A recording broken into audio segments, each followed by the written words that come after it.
Okay, अस्सलाम वालेकुम। आज हमारे पास जो है बेटा 10th क्लास का थर्ड लेक्चर है, जिसके अंदर हमने आज एक्सरसाइज 1.1 का क्वेश्चन नंबर 2 पढ़ना है। अब क्वेश्चन नंबर 1 जो हमारे पास क्वेश्चन नंबर 2 है एक्सरसाइज 1.1 का, इसमें लिखा हुआ है सोल्व बाय फैक्टराइजेशन। यानी कि जो आपको सवाल दिए हुए हैं, आपने उस सवालात को तज्ज़ी के अमल से हल करना है, यानी कि फैक्टराइजेशन करनी है। अब वो किस तरह से करनी है बेटा, 9th क्लास में आप लोग पढ़ कर आए होगे। अगर आप नहीं पढ़ कर आए होगे तो मैं यहाँ पे समझा देता हूँ दोबारा से फैक्टराइजेशन। लेकिन फैक्टराइजेशन समझने के लिए आपको सबसे पहले बेटा साइंस के बारे में पता होना चाहिए। अगर आपको याद होगा, हमारे पास बेटा कुछ सेम साइंस होते हैं। अगर एक जैसे साइन की बात करूँ, सेम साइन यानी कि जो एक जैसे होते हैं, और डिफरेंट साइन जो कि मुख्तलिफ होते हैं। अब यहाँ पे अगर मैं सेम साइन की बात करूँ बेटा, याद रखिएगा सेम साइन में रकम क्या होती है, जमा होती है हमेशा, ठीक है। लेकिन साइन किन किन के आते हैं हम उनको बाद में बात करते हैं। लेकिन डिफरेंट साइन की बात की जाए तो रकम हमेशा क्या होती है, माइनस होती है, मनफी होती है, ठीक है। ये बात याद रखिएगा, इसमें प्लस होती है और इसमें माइनस होती है। अब कैसे बेटा, याद रखिएगा प्लस को plus minus minus same sign, plus minus minus plus different sign. याद रखिएगा जब प्लस प्लस का निशान आता है तो रकम जमा होती है, लेकिन साइन कौन सा आता है, प्लस का। जब माइनस माइनस का निशान आता है रकमों के साथ तो याद रखिएगा रकम होती जमा है, लेकिन साइन कौन सा आता है, माइनस का, ठीक है। अब डिफरेंट साइन की मैं बात करूं तो बेटा ऑपोजिट साइन में रकम देख लें। यहाँ पे ऑपोजिट साइन में रकम क्या होती है, माइनस होती है, लेकिन साइन जो आता है वो याद रखिएगा बड़ी रकम का आता है। अब बड़ी रकम का किस तरह से आता है जरा गौर से देखो। यहाँ पे अगर हमारे पास एक प्लस का 5 है और एक माइनस का 2 है, तो ऑपोजिट साइन है हमारे पास। ऑपोजिट साइन बेटा बड़ी रकम के साथ कौन सा निशान है, प्लस का। 5 में से 2 निकालो, 3 आएगा, और बड़ी रकम के साथ कौन सा निशान है, प्लस का। तो यहाँ पे कौन सा निशान आएगा, प्लस का। लेकिन अगर यहाँ पे माइनस का 5 हो, प्लस का 2 हो, तो अब कौन सा निशान आएगा, माइनस का 3, क्योंकि बड़ी रकम के साथ कौन सा निशान है, माइनस का। तो ये बात बेटा आपको ये बातें पता होनी चाहिए, ठीक है। जरा इसको देख लें। और अगर मैं यहाँ पे बात करूँ सेम साइन मल्टीप्लाई के अंदर, मल्टीप्लिकेशन के अंदर बेटा, मल्टीप्लाई के अंदर जरा गौर से देख लें, इनके दरमियान बस आपने क्या करना है, याद रखिएगा सेम साइन में प्लस का निशान आता है साइन, और डिफरेंट साइन में माइनस का निशान आता है। यहाँ पे अगर मल्टीप्लाई का निशान डाला जाए तो यहाँ पे हमारे पास माइनस माइनस आपस में जब मल्टीप्लाई होते हैं तो कौन सा निशान आता है, प्लस का। और जब ऑपोजिट साइन जब आपस में मल्टीप्लाई होते हैं तो याद रखिएगा कौन सा निशान आता है, माइनस का, ठीक है। ये बात याद रखिएगा, ये सेम इस तरह से। अब ये चीज़ें तो आपको पहले पता होंगी, मैं बस सिंपल आपको मैंने यहाँ रिव्यू दे दिया।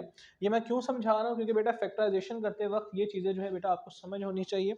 अब यहाँ पे हमारे पास एक्सरसाइज 1.1 है, क्वेश्चन नंबर 2 है। क्वेश्चन नंबर 2 में लिखा हुआ है सोल्व बाय फैक्टराइजेशन। मैं सबसे पहले इसका पहला पार्ट कर रहा हूँ ताकि आपको सारा समझ आ जाए फैक्टराइजेशन किस तरह से की जाती है। ज़रा देखें यहाँ पे बेटा, यहाँ पे हमने इसको फैक्टराइजेशन के तहत फैक्टर्स बना के फिर हमने सोल्व करना है। कैसे, याद रखिएगा लास्ट वाले नंबर को मल्टीप्लाई करवाया जाता है पहले वाले नंबर से। या तो आप पहले वाले नंबर को लास्ट से करवा लो, या तो लास्ट को पहले से करवा लो, जहां से मर्जी करवा लो, बात एक ही है, ठीक है। माइनस के 20 को जब आप 1 से मल्टीप्लाई करवाते हो तो क्या आता है, माइनस का 20 आता है। माइनस का 20 आएगा मल्टीप्लाई करवा के।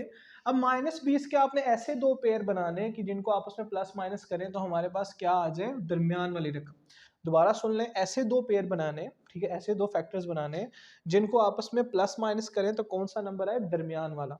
अब जरा देखें, हम जानते हैं कि 20 जो है वो 2 का मल्टीपल है, 4 का मल्टीपल, यानी कि 20 के मल्टीपल्स देखने हैं। 2 के पहाड़े में आता है, 4 के पहाड़े में आता है। मैं 4 से क्यों करूंगा, जरा देख लो बेटा। 4 के पहाड़े में 20 कितने में आता है, 5 पे, 5 एकम 5, क्योंकि 5 में से 4 निकालो, 1 आएगा। आएगा कि नहीं आएगा, नहीं तो आप सिंपल इसको 5 से कर लो, आपकी मर्जी है।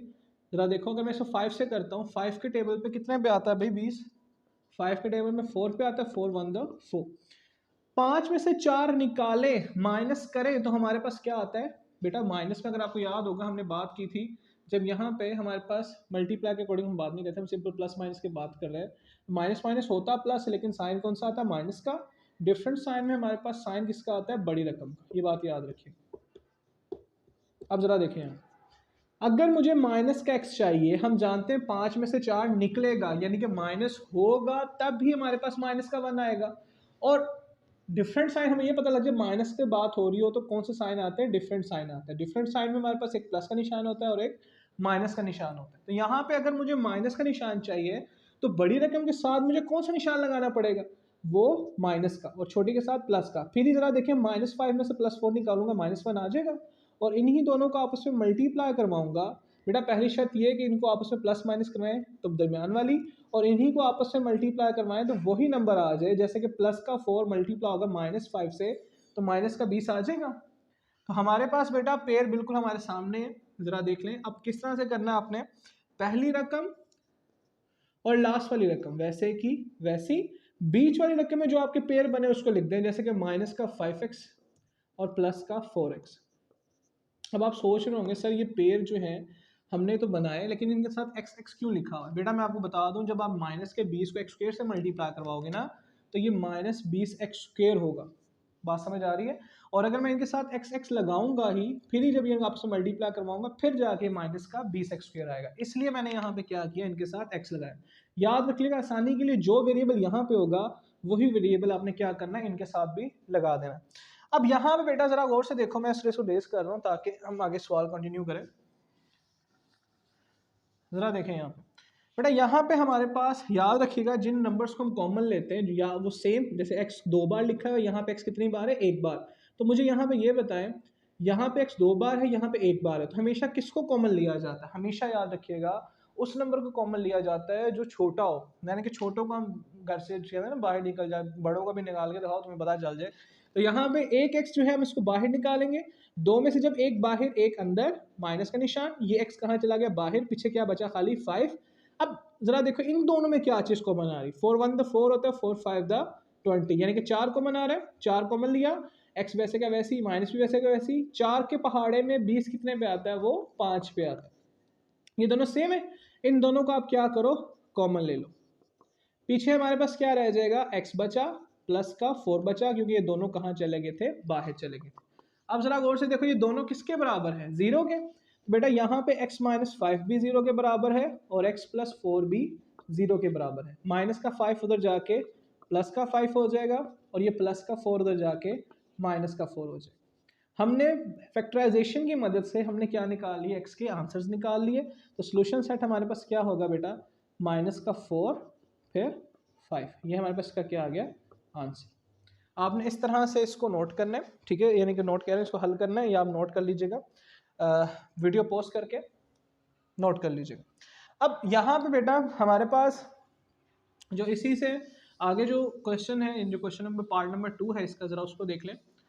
Part number 2, okay. इस लेक्चर में मैं कोशिश करूँगा कि आपके पहले 4 पार्ट तो हम इसी लेक्चर में करें, ठीक है। उसके बाद इंशाल्लाह ताला हम जो है, अभी मैं आपको पार्ट 2 करवाऊंगा, और पार्ट 3 और 4 में से, जो पार्ट नंबर 3 और 4 है, इनमें से मैं आपको एक करवाऊंगा। अब मेरी बात सुन लें यहाँ पे बेटा, फैक्टराइजेशन हमेशा उधर की जाती है जहाँ पे स्टैंडर्ड फॉर्म बनी हुई हो, ठीक है। अगर स्टैंडर्ड फॉर्म नहीं बनी हुई, जैसे कि आपका पार्ट नंबर 3 और पार्ट नंबर 4 में स्टैंडर्ड फॉर्म नहीं बनी हुई, तो वहाँ पे आपको पहले क्या करना होगा, स्टैंडर्ड फॉर्म बनानी होगी, देन आपको उसको सोल्व करना होगा, देन आपको उसको फैक्टराइजेशन करनी होगी। तो यहाँ पे मैं क्या करता हूँ बेटा, सबसे पहले तो मैं यहाँ पे क्या करूँगा, सबसे पहले मैं यहाँ पे पार्ट 2, पार्ट 3, पार्ट 4 में स्टैंडर्ड फॉर्म बना लूंगा, तब उसको हल करूंगा।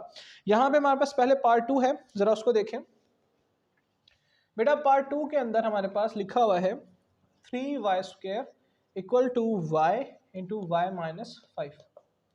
अब जरा देखिए इनको कैसे करना है बेटा। यहाँ पे ये y जो है, इस y से भी मल्टीप्लाई हो रहा है, यही y -5 से भी मल्टीप्लाई हो रहा है, इन दोनों को मल्टीप्लाई करवाते हैं, जरा कैसे होगा जरा देखिएगा। देखो रेस कर लेते हैं थोड़ा सा। 3y² = y को y से करें y² आता है, y को -5 से करें -5y आता है। अब जरा गौर से देखो, मैंने आपको लास्ट टाइम बताया था, एक होती है छोटी रकम, एक होती है बड़ी रकम। तो छोटी रकम हमेशा किसके पास जाती है, बड़ी के पास जाती है। क्यों भाई, छोटे लोग ही जाते हैं बड़े के पास, बड़े तो आते नहीं है। इसलिए हमें यहाँ पे याद रखिएगा, छोटी रकम किसके पास जाती है, बड़ी के पास। ये 3y² है, यहाँ 1y² है, तो बेटा 1y² इधर आएगा, तो जरा देखें वो आके क्या हो जाएगा, माइनस का, और ये माइनस का 5y जब इधर आएगा तो इधर आके क्या हो जाएगा, वो प्लस का, और जहाँ कुछ नहीं बचा वहाँ 0। 3y² में से माइनस का 1y² निकालें, याद रखिएगा y² आपस में प्लस माइनस होती है। 3 में से 1 निकालें भाई, कितना आता है, 2y² प्लस का 5y वैसे का वैसे। अब मुझे यहाँ पे ये बताएं, ये y² है, यहाँ पे y है, अकेला y है, तो मुझे बताएं इन दोनों में क्या चीज़ सेम है, y सेम है, आसान सी बात है। तो यहाँ 2 बार y लिखा हुआ है, यहाँ पे 1 बार y लिखा हुआ है, तो छोटा कौन सा है भाई, 1 बार, इसको बाहर निकाल लो। जैसे ही बाहर निकाला पीछे 2 बचा, 2 में से y यानी 2 बार y जो था, एक बाहर आ गया एक अंदर, प्लस का निशान, और ये y कहाँ चला गया बाहर, पीछे बचा 5। अब ये दोनों किसके बराबर है, 0 के, तो भाई रख दो इनको 0 के बराबर। 2y plus 5 equal to 0, y निकालना है, प्लस का 5 उधर जाके माइनस का हो जाएगा, ये 2 मल्टीप्लाई उधर जाके डिवाइड हो जाएगा। ये हमारे पास y के 2 आंसर आ गए, सोल्यूशन सेट हमारे पास आ गया -5/2 और 0। इस तरह से बेटा आपने क्या करना है, अपना क्वेश्चन नंबर 2 भी कवर आउट करना है। आप देख लें इसका पार्ट नंबर 2 जो है, क्वेश्चन नंबर 2 का पार्ट नंबर 2, इसको मैं आप वीडियो पोस्ट कर लें और इसको नोट डाउन कर लें, ठीक है। अब यहाँ पे हमारे पास बेटा इसका अगला जो पार्ट है, पार्ट 3 और पार्ट 4 में से मैं आपको एक करवाऊंगा, ठीक है। आपने कोशिश करना है कि आपने बकाया जो इसका हिस्सा है, यानी कि जो एक पार्ट जो रह जाएगा वो आप खुद करें। जैसे कि मैं यहाँ पे पार्ट 3 में करवा रहा हूँ, ज़रा देख लें पार्ट 3, और पार्ट 4 जो है बेटा वो आपने खुद अटैम्प्ट करना है, ठीक है। पार्ट 3 में हमारे पास देखें कैसे करना है हमने, मैंने आपको अभी बताया था कि आपने क्या करना है, सबसे पहले स्टैंडर्ड फॉर्म बना लेनी है। यहाँ पे लिखा हुआ है 4 minus 32x sorry equal to 17x²।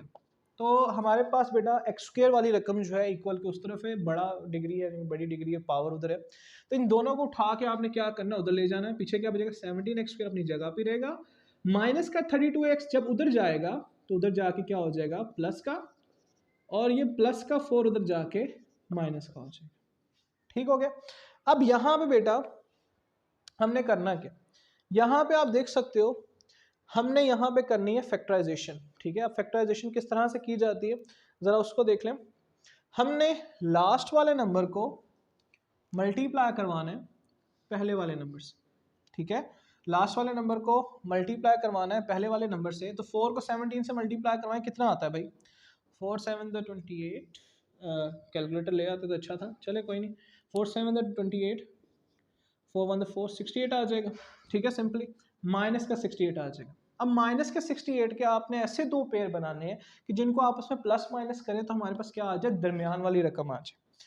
तो यहाँ पे बेटा हमने क्या करना है, हमने 2 से शुरू करते हैं एलसीएम। 2 के टेबल में कितने पे आता है 68, वो हम जानते हैं 34 पे आता है। और ज़रा गौर से देखो 34 से कि मैं 34 को करता हूँ कि हमें 2 पेयर चाहिए होते हैं, तो 34 में से 2 निकालें, 32 आता है, निकालेंगे तो क्या आएगा 32 आएगा, यानी कि माइनस करेंगे। माइनस करेंगे इसका मतलब हमारे पास पता चल गया कि मुख्तलिफ साइन है। बात समझ रहे हो बेटा, 34 में से 2 निकालेंगे तो हमारे पास क्या आएगा 32 आएगा। निकालने का मतलब क्या होता है, डिफरेंट साइन यानी मुख्तलिफ साइन, एक प्लस का और एक माइनस का। अब यहाँ पे अगर 32 के साथ प्लस का निशान है तो बड़ी रकम को मैं कौन सा निशान दूंगा, प्लस का, और छोटी को माइनस का। प्लस के 34 में से माइनस का 2 निकालो, प्लस का 32 आएगा, और इन्हीं को आपस में मल्टीप्लाई करवाओ, माइनस का 68 आएगा कि नहीं आएगा। बात समझ रहे हो, यानी कि प्लस माइनस करके दरमियान वाली रकम और इन्हीं को आपस में मल्टीप्लाई करवा के माइनस का 68 आ जाए, तो ये हमारे पास क्या है, फैक्टराइजेशन बिल्कुल सही है। पहली रकम और लास्ट वाली रकम वैसे की वैसी ही रहेगी। बीच में हमारे पास क्या आया भाई, 34 आया, 34x और माइनस का 2x, ठीक हो गया। अब 17 के पहाड़े में 34 आता है भाई, कितने पे आता है, 2 पे आता है। यहाँ 2x है और यहाँ पे 1x है, तो छोटे छोटे नंबर्स को कॉमन निकालो, 17 बाहर आएगा, छोटा है, x अकेला है वो बाहर आएगा, अंदर क्या रह जाएगा, ये 17 बाहर, 2x में से एक बाहर और एक अंदर, प्लस का निशान। 17 के टेबल में 34 कितने पे आता है भाई, 2 पे आता है, ये x कहाँ चला गया बाहर, ठीक हो गया। अब यहाँ पे माइनस माइनस और 2 2 देख लो, 2 1 2 2 2 4, तो माइनस का 2 कॉमन लूंगा, अंदर क्या रह जाएगा x का निशान, ये माइनस किस में चला जाएगा, प्लस में। याद रखिएगा जब बाहर माइनस का निशान हो अंदर वाला साइन क्या हो जाता है, चेंज हो जाता है, जब आप क्या कर रहे होते हो, कॉमन ले रहे होते हो। तो ये माइनस किस में चला जाएगा, प्लस में, और 2 के पहाड़े में 4 कितने पे आता है, 2 पे आता है, ठीक हो गया। अब जरा देखें, इसको मैं रेस कर देता हूँ ताकि सही तरह नजर आए आपको। अब यहाँ पे हमारे पास ये दोनों सेम, जब सेम हो तो समझ लेना फैक्टराइजेशन बिल्कुल सही है। इन दोनों को कॉमन लो, पीछे क्या रह जाएगा, 17x माइनस का 2 इक्वल टू 0। अब ये दोनों किसके बराबर हैं भाई, ये दोनों बराबर हैं 0 के। x प्लस 2 बराबर 0 के, प्लस का 2 उधर जाए क्या हो जाएगा, माइनस का 2। ये 17x माइनस 2 ये भी किसके बराबर है, 0 के, माइनस का 2 उधर जाके प्लस का हो जाएगा, और 17 मल्टीप्लाई उधर जाके डिवाइड हो जाएगा। ये हमारे पास क्या आ गया बेटा, इनके दोनों के आंसर आ गए। सोल्यूशन सेट हमारे पास -2 पहले छोटे लिख लिया करो, -2 और 2/70। ये हमारे पास क्या आ गया इसका आंसर। आज के लेक्चर में बेटा आप इसको नोट कर लें, मैं नोट कर वीडियो पोस्ट करके नोट कर लें, ठीक है। उसके बाद आज के लेक्चर में हमने थर्ड लेक्चर में हमने क्वेश्चन नंबर जो हमारे पास 2 था 10th क्लास का मैथ का 1.1 एक्सरसाइज का, इसमें हमने 4 पार्ट किए। मैंने 3 किए, लेकिन आपको मैंने एक पार्ट दिया आपके होमवर्क के लिए कि आप उसको अच्छे तरीके से अटैम्प्ट करें, ठीक है। तो आप लोग कोशिश करेंगे आपसे भी आपको कितना आता है। आप लोग, वो बहुत आसान है बेटा, आपने उसकी शक्ल बना के पहले स्टैंडर्ड फॉर्म की, देन फैक्टराइजेशन करनी है, हो जाएगा। अगर नहीं होगा तो आप मुझे कमेंट कर दीजिएगा, मैं आपको बता दूंगा, ठीक है, वीडियो बना के। अब यहाँ पे इंशाल्लाह ताला जो हमारे पास 2 जो उसके क्वेश्चंस पार्ट रह गए हैं, वो इंशाल्लाह ताला अगले लेक्चर में अपलोड करूँगा। और फर्दर जो हमारे पास अगले आगे आने वाले कंप्लीटिंग स्क्वायर है क्वेश्चन नंबर 3 में, उसको भी हम इंशाल्लाह ताला कंप्लीट करेंगे। अदरवाइज अल्लाह हाफिज़।